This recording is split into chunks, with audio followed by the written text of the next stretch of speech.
Hi guys, welcome to this episode sponsored by Elanco and featuring Dr. Jocelyn Mott to discuss an incredibly exciting new medication that could change the way that we treat many feline diabetics and potentially save a lot of lives.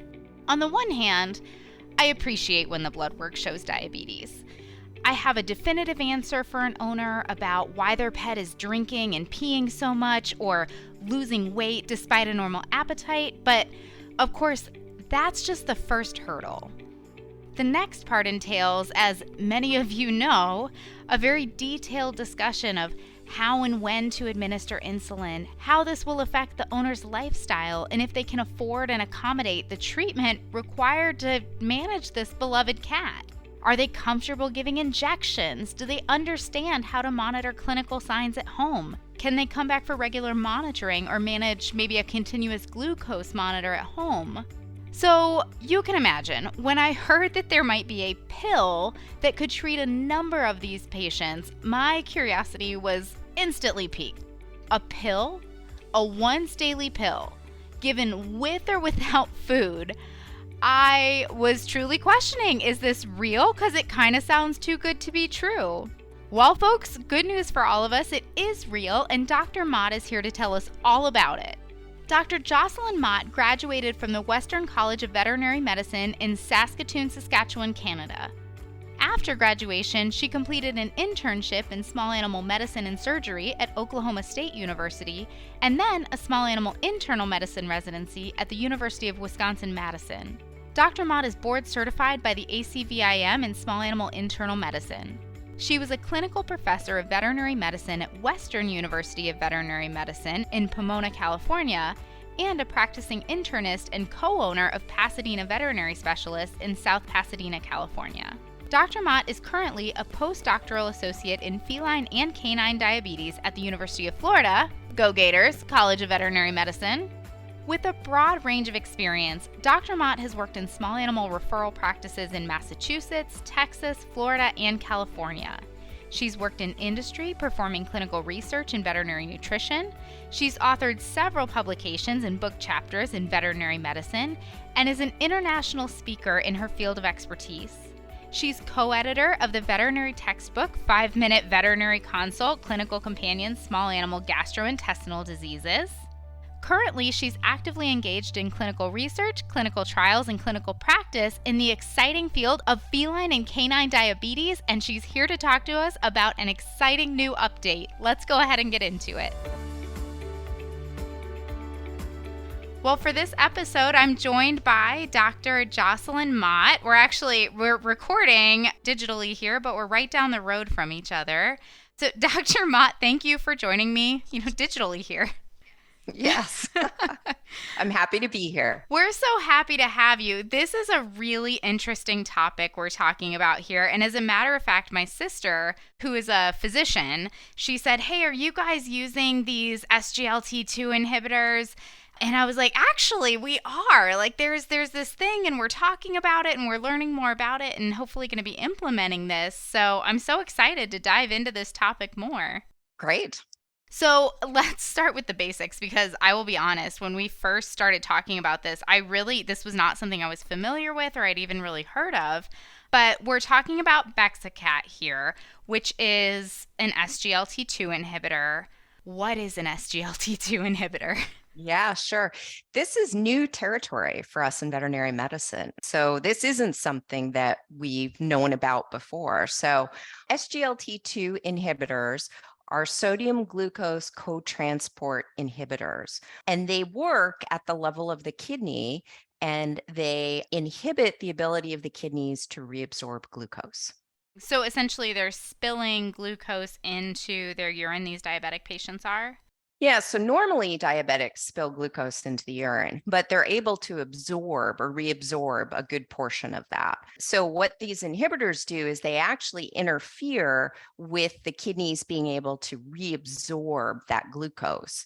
And they also lower the threshold at which cats will spill the glucose. So diabetics, they actually their renal threshold goes up. So it takes more for them to spill the glucose. And that's part of why we see the hyperglycemia. So with the SGLT2 inhibitors, we actually see that renal threshold decrease. So they spill even sooner.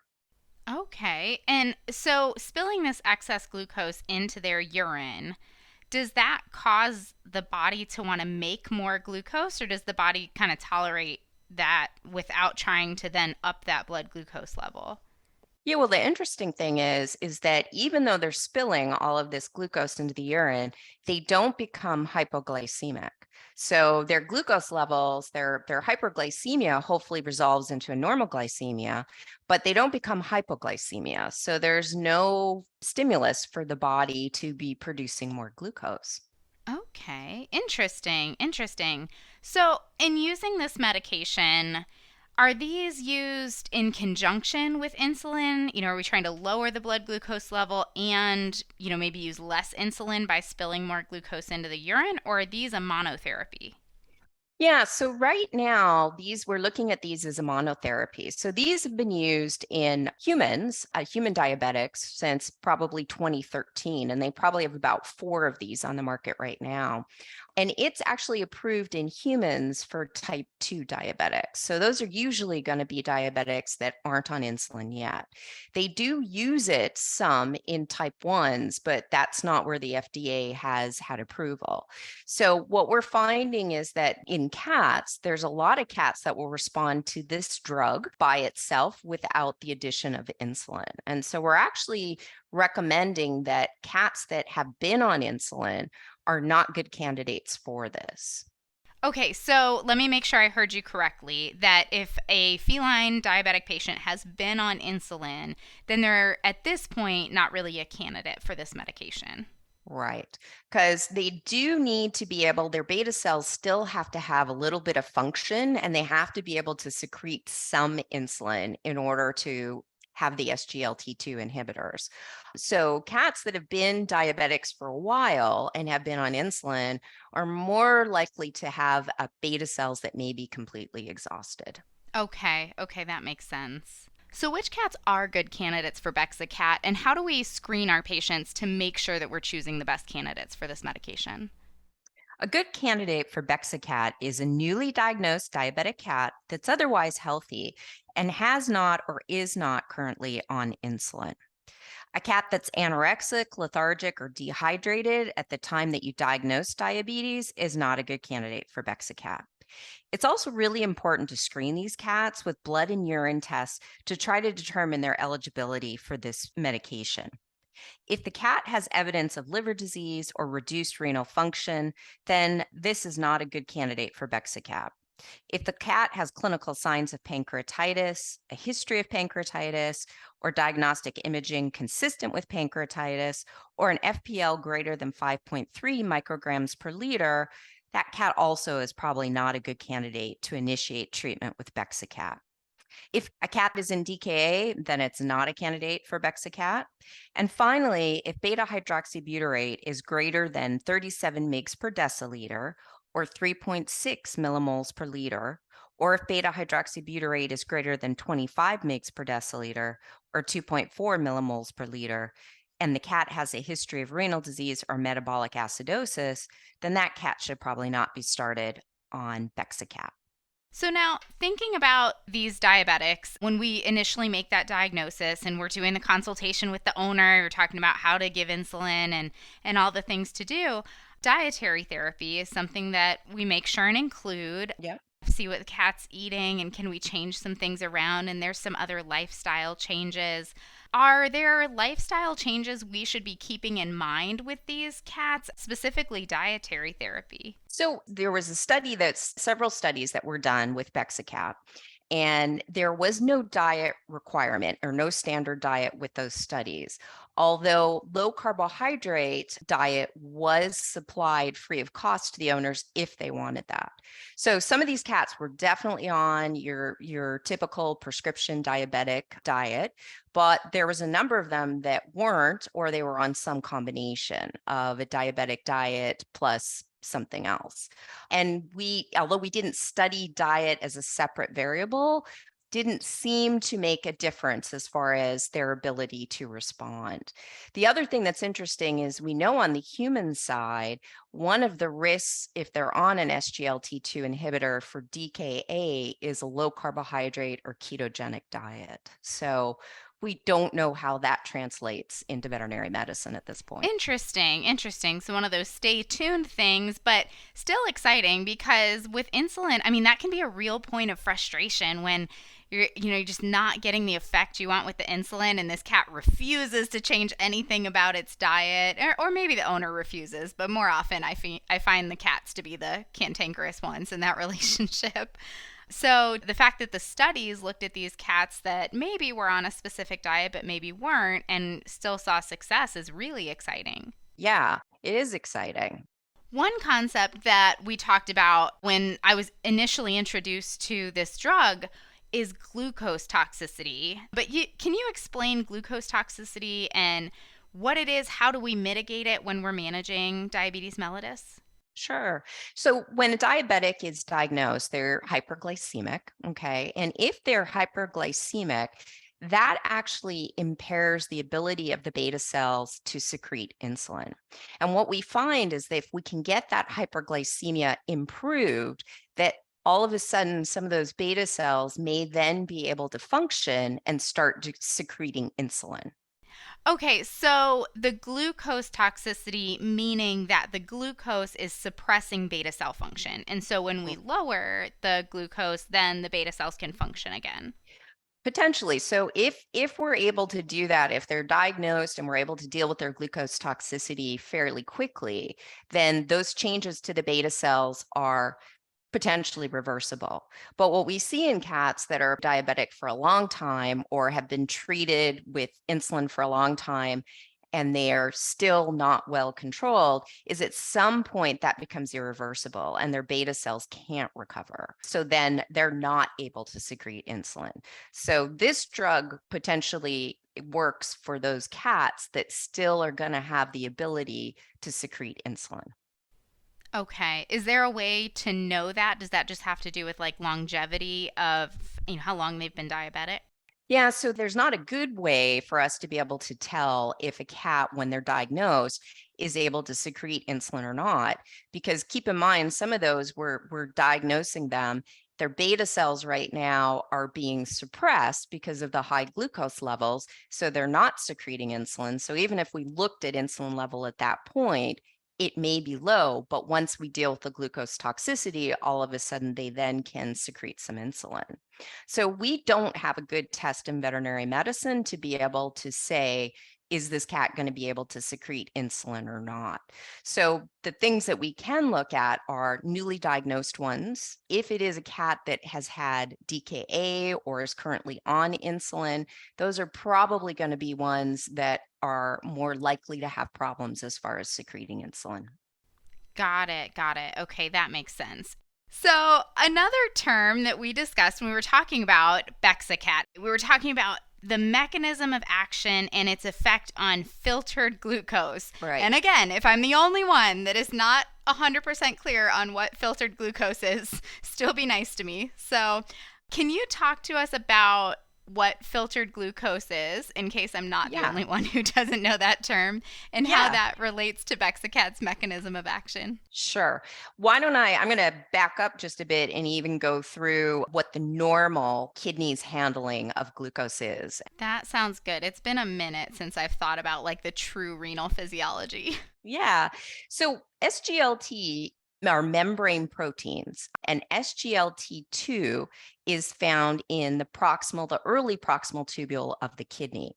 And in health, so normal kidneys, that SGLT2 is responsible for reabsorbing about 97% of the glucose that goes from the bloodstream into the urine. Okay. There is another membrane protein called an SGLT1, and that's a little further down in the proximal tubules. And that reabsorbs about 3% of the glucose that is filtered from the blood into the urine. And so in health, 100% of that glucose should be reabsorbed back into the bloodstream. Okay. Okay. If we use the inhibitors, the SGLT2 inhibitors, we're interfering with the reabsorption of that 97% of filtered glucose, so that we no longer get that filtered glucose being reabsorbed in the proximal tubule. Interestingly, when you use an SGLT2 inhibitor, SGLT1 is able to go from reabsorbing 3% up to about 40 or 50%. So it tries to compensate, but it can't make up for the amount that the SGLT2 reabsorbs of glucose. Okay, that makes a lot of sense. The physiology of this is still just blowing my mind that we can just take all this extra glucose and be like, just pee it out, it's fine. And the body won't go crazy trying to make a bunch more glucose and raise out those levels back up again. It's like it's this beautifully simple mechanism, which I'm sure it's not simple at all, but just the overall concept of it seems overly, I don't know, it seems too easy. Yeah, well, part of this came about from people will have actually mutations of SGLT2. And what they found is that the people would present with glucosuria, but they were normal glycemic. So even though they were spilling this huge amount of glucose into the urine, their blood glucoses were always normal and they were never going hypoglycemic.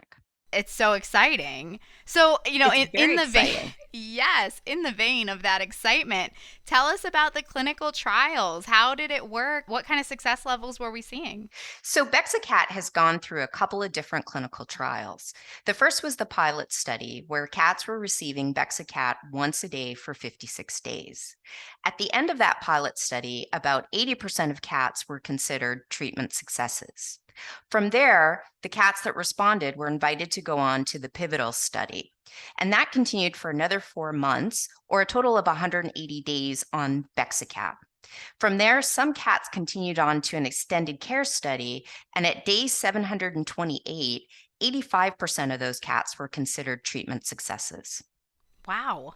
Sounds pretty successful. Yeah. In addition to that, a once a day administration. Tell us a little bit more about that. Is it a liquid? Is it a pill? Is it an injection? Yeah, so it is a tablet. It's a flavored tablet.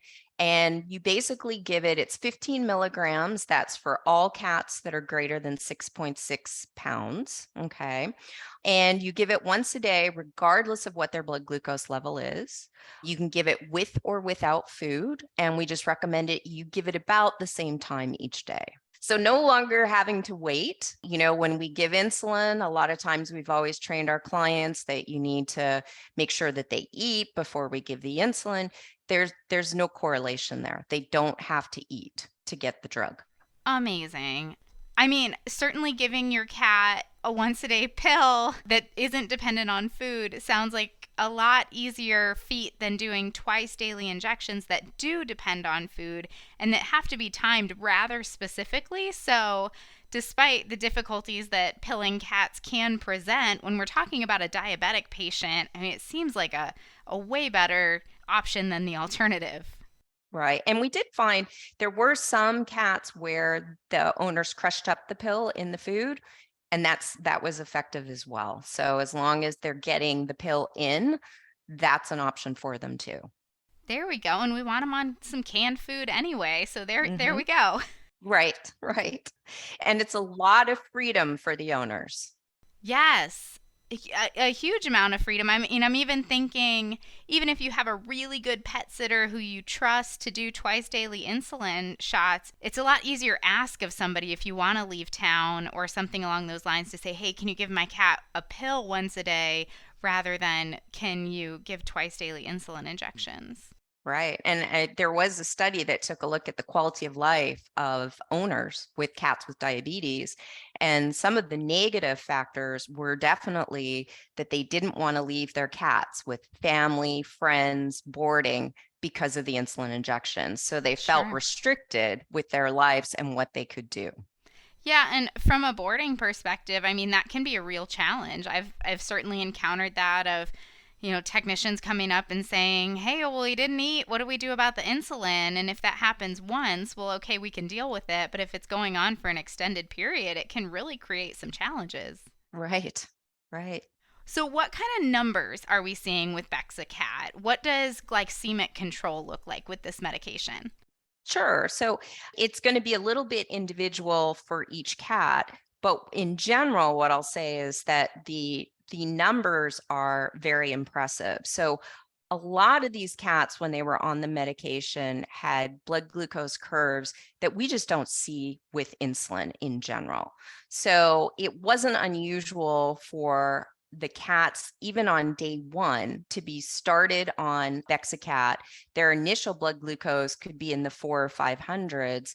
And then by the end of the day, doing an 8-hour blood glucose curve, we might be down into the hundreds or even below that. Wow. But they never got concerningly hypoglycemic.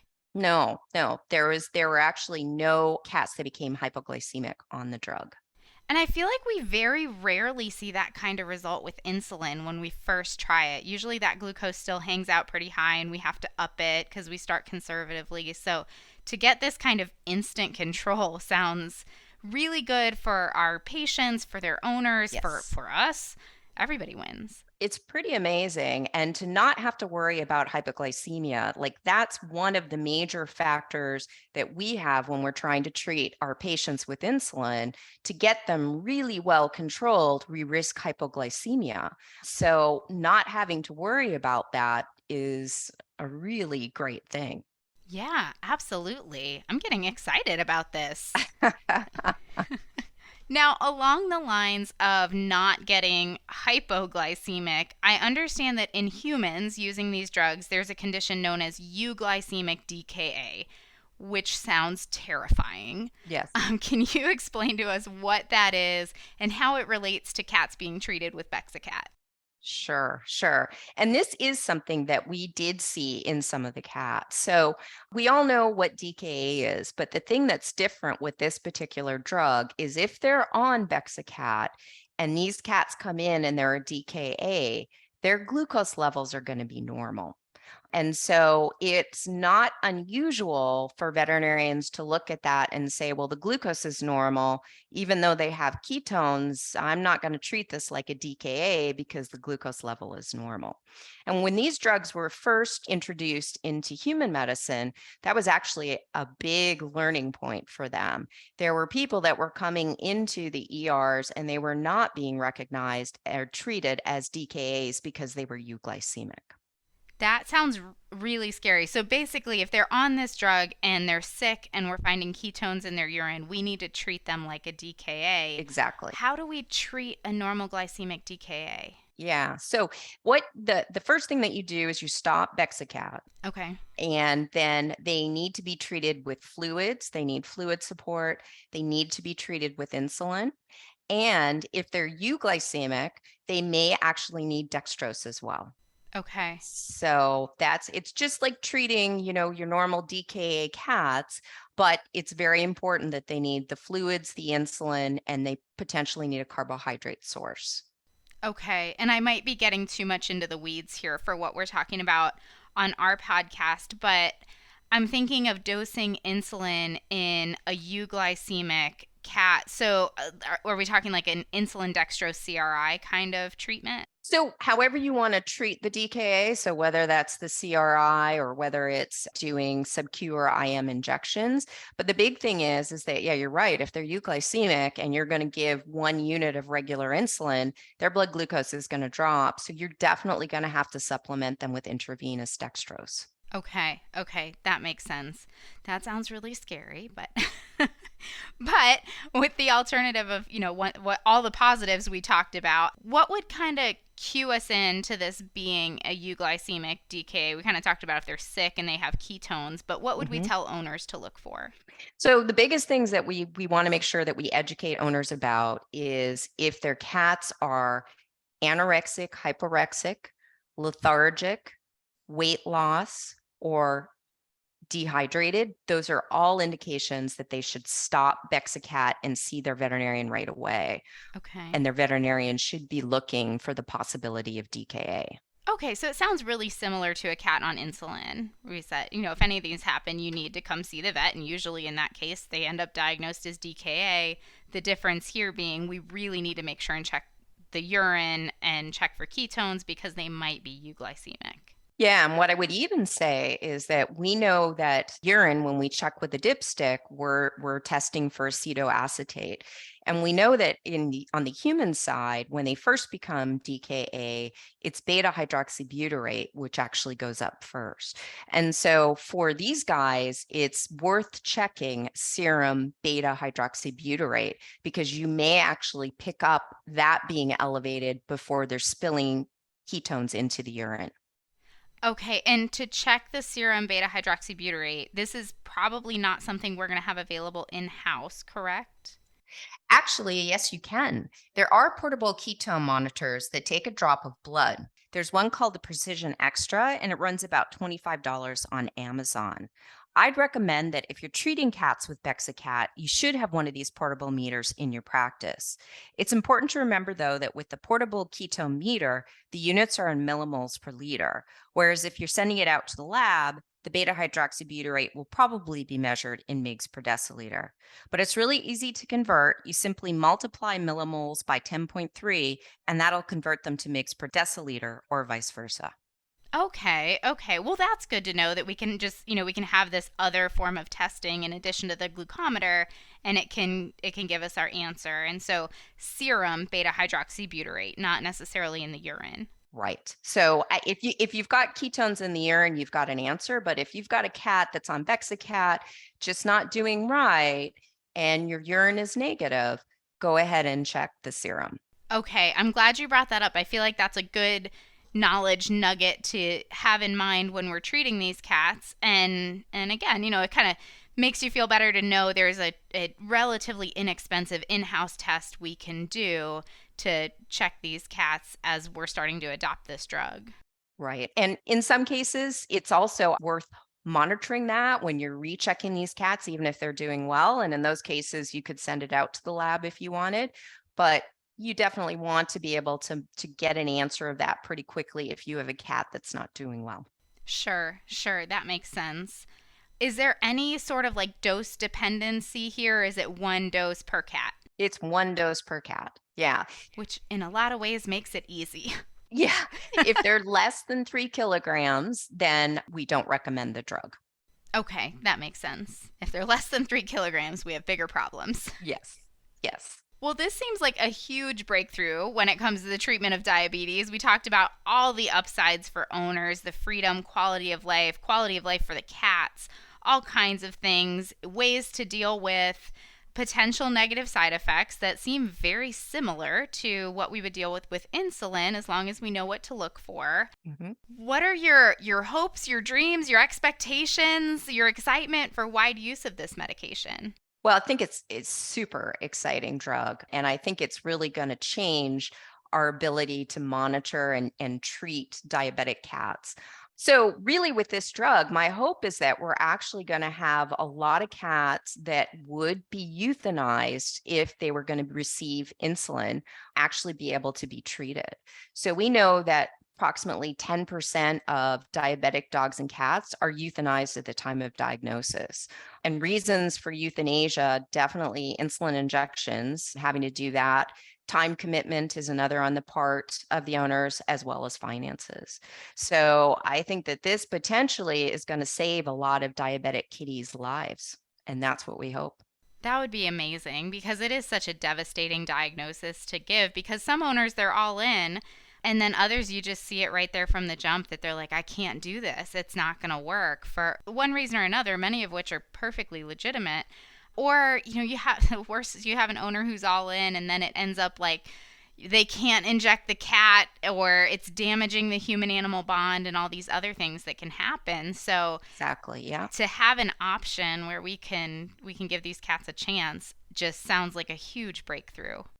Yeah. And what we have found too is some of these cats that were on the study, for one reason or another, they ended up having to come off of the drug, but the owners were then willing to go ahead with the insulin treatment. So sometimes it buys time for them to get used to having a pet with diabetes. Ultimately, we hope that they're able to stay on the drug and that's all they need, but it may actually, in some cases, people that would have otherwise euthanized their pet gives them a bit of time to get used to that diagnosis and hopefully want to pursue whatever they need to do. Very cool. Very cool. Well, Dr. Mott, this has been so fun and so exciting. Thank you so much for joining me. Of course. Thank you. I look forward to hearing more about this, learning more about it, and, hopefully getting to implement it in the near future. Yes. Yeah, me too. Dr. Mott, thank you so much for joining us and for all of this incredible information on Bexacat. I hope you guys out there are as excited as I am for a new option for treating our feline diabetics. I also want to say a huge thank you to Elanco for making this episode possible.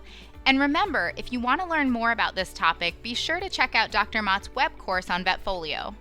For more episodes like this, click on the Education tab on the Vetfolio website. As always, we'd love to hear your input on this talk, as well as ideas for topics you'd like to hear from us in the future. Feel free to reach out to me at dvm@vetfolio.com. You can also visit my Facebook page at Dr. Cassi DVM, and you can find me on LinkedIn. And remember, if one animal is better off because of you today, it's a great day. Important safety information. Before using Bexacat, you must read the entire package insert, including the boxed warning. Call 1-888-545-5973 or visit https://www.elancolabels.com/us/Bexacat for complete safety information. Cats treated with Bexacat may be at an increased risk of diabetic ketoacidosis or euglycemic diabetic ketoacidosis, both of which may result in death. Development of these conditions should be treated promptly, including insulin administration and discontinuation of Bexacat. Do not use Bexacat in cats with diabetes mellitus who have previously been treated with insulin, who are receiving insulin, or in cats with insulin-dependent diabetes mellitus. The use of Bexacat in cats with insulin-dependent diabetes mellitus, or the withdrawal of insulin and initiation of Bexacat, is associated with an increased risk of diabetic ketoacidosis or euglycemic diabetic ketoacidosis and death. Sudden onset of hyperexia or anorexia, lethargy, dehydration, diarrhea that is unresponsive to conventional therapy, or weight loss in cats receiving Bexacat should prompt immediate discontinuation of Bexacat and assessment for diabetic ketoacidosis, regardless of blood glucose level. Bexacat should not be initiated in cats with pancreatitis, anorexia, dehydration, or lethargy at the time of diagnosis of diabetes mellitus, as it may indicate the presence of other concurrent disease and increase the risk of diabetic ketoacidosis. Due to risk of severe adverse reactions, do not use Bexacat in cats with evidence of hepatic disease or reduced renal function. Consult a physician in case of accidental ingestion by humans.